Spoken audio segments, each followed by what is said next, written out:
Inner Light, Esoteric Wisdom. Today, we embark upon an inward journey through one of the most profound and often misunderstood experiences encountered on the spiritual path, the dark night of the soul. This enigmatic ordeal has been faced by mystics, magicians, and sincere aspirants throughout the ages. It is the name given to that season of spiritual desolation, a time when the light of inspiration wanes and the soul finds itself wandering, bereft of comfort or direction. Yet, as with all true initiatory trials, the dark night is not merely a period of suffering or stagnation. It is a transformative passage, a crucible of the spirit, in which the soul is refined, the ego is chastened, and one is prepared for deeper understanding and union with the divine. Our exploration will trace the origins of this concept, its meaning for the occultist, the wisdom of St. John of the Cross, and its significance in magical and psychological terms. What is the dark night of the soul? The phrase dark night of the soul, la noche oscura del alma, was first penned by St. John of the Cross, the 16th century Spanish Carmelite friar and Christian mystic. He described a profound phase of spiritual crisis in which the seeker experiences a withdrawal of all spiritual consolation, a period of dryness and apparent abandonment by God or the higher self. For the student of the occult, the phenomenon is strikingly familiar. Following the initial enthusiasm and early successes in meditation, ritual, or magical study, there often comes a time when inspiration seems to desert us. The techniques that once brought insight now yield nothing. The sense of connection is lost. One may doubt the value of their studies, feel abandoned by their inner guidance, and be tempted to relinquish the path altogether. St. John of the Cross offers a stark but honest description of this experience. Puts the sensory spiritual appetites to sleep, deadens them, and deprives them of the ability to find pleasure in anything. It binds the imagination and impedes it from doing any good discursive work. It makes the memory cease, the intellect become dark and unable to understand anything, and hence it causes the will to become arid and constrained, and all the faculties empty and useless. And over this hangs a dense and burdensome cloud which afflicts the soul and keeps it withdrawn from the good. This is not mere depression or melancholy, but a spiritual state, a necessary winter of the soul, wherein old patterns are broken down in readiness for renewal. The occult view, a necessary ordeal to the novice. The onset of the dark night may feel like failure or even punishment.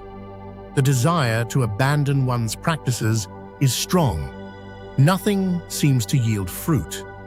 Yet within the Western mystery tradition, such experiences are understood as crucial stages in spiritual growth.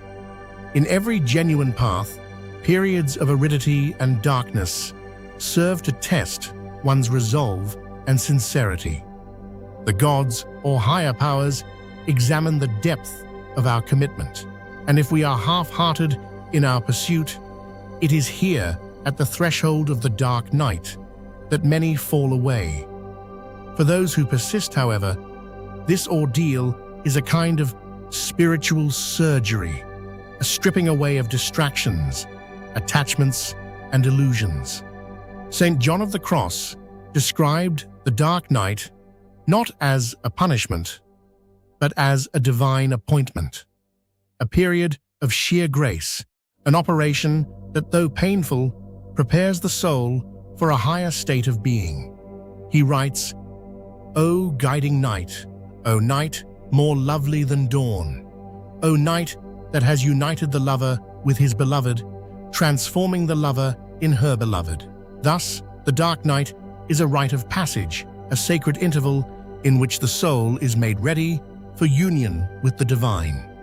psychological and spiritual significance. From a psychological perspective, the dark night of the soul resonates with the concept of a transformative crisis. The individual, deprived of the familiar supports of pleasure and meaning, is compelled to confront the deeper layers of self. The intellect grows dark, the imagination is silent, and even the will feels paralyzed. It is a time when all that once gave satisfaction is rendered empty. This motif appears across world mysticism. In Buddhism, there is the emptiness that follows ecstatic insight. In Sufism, the fana, or annihilation of the self. In Hermeticism, the crossing of the abyss, where the magician must endure the dissolution of the ego. Modern life, with its emphasis on comfort and distraction, tends to pathologize such states. Yet, in the esoteric tradition, the dark night is viewed as a necessary preparation for rebirth. It is a time when the soul is forced into stillness, so that deeper, unconscious forces may work a transformation at the roots of being. As in alchemy, the Nigredo, or blackening stage, must precede the appearance of gold. Navigating the dark night. Wisdom from the tradition.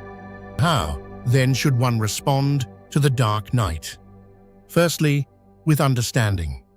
To recognize the nature of the ordeal is to rob it of some of its terror.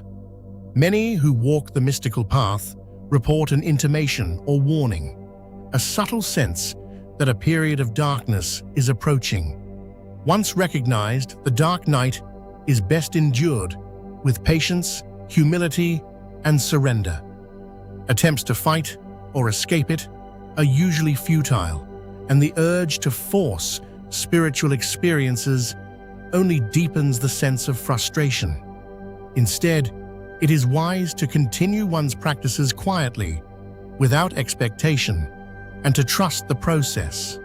St. John of the Cross advises that the soul is being led, blindfolded as it were, by the hand of the divine. In the occult, the period is likened to a fallow season when the land must lie bare before it can be fruitful again. It is a time for letting go, for allowing the old self to die, so that a new form may emerge.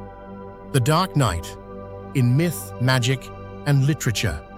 The mythic pattern of descent and return is universal. In the Greek myth, Persephone's journey to the underworld brings about the winter, but her return heralds the spring. In Dante's Divine Comedy, the poet must traverse the infernal depths before beholding the beatific vision. In alchemy, the blackening stage, Nigredo, is the necessary prelude to the whitening albedo, and reddening, rubedo, the stages of spiritual regeneration. In magic, the dark night is the period before the dawn, the silence before the word. It is the ordeal of the veil, the crossing of the abyss, the exile in the wilderness. Many initiates recount that their greatest breakthroughs were preceded by times of utter dryness and despair. That which seems to be an end is more often than not a beginning in disguise. Embracing the dark night, a transformative passage. To embrace the dark night of the soul is to accept the necessity of suffering and emptiness on the path to wisdom. It is to trust that the darkness is not the end, but a threshold, a passage to deeper insight, greater union, and profound renewal.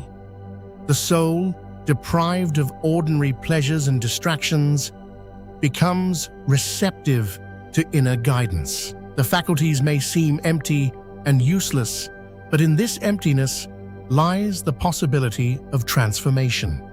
The night, more lovely than dawn, is the guiding force that leads the lover to the beloved. As the occult axiom has it, in order to rise, one must first descend. The dark night is the descent into the depths, the necessary prelude to the ascent into light. Conclusion. The dark night of the soul is a profound and universal ordeal, marking the threshold between the old self and the new. It is a necessary operation of the spirit, a period of grace, a passage through emptiness to union. For all who walk the path of magic or mysticism, the dark night is both a warning and a blessing. Recognize it, welcome it, and let it do its work. As St. John of the Cross teaches, the night guides us to the dawn, and by its grace, the soul is transformed. Thank you for joining us on Inner Light, Esoteric Wisdom, for this exploration of the dark night of the soul. If you have found this journey illuminating, please do not forget to subscribe and share with fellow seekers. Your support helps us continue to bring light to the mysteries of the inner and outer worlds.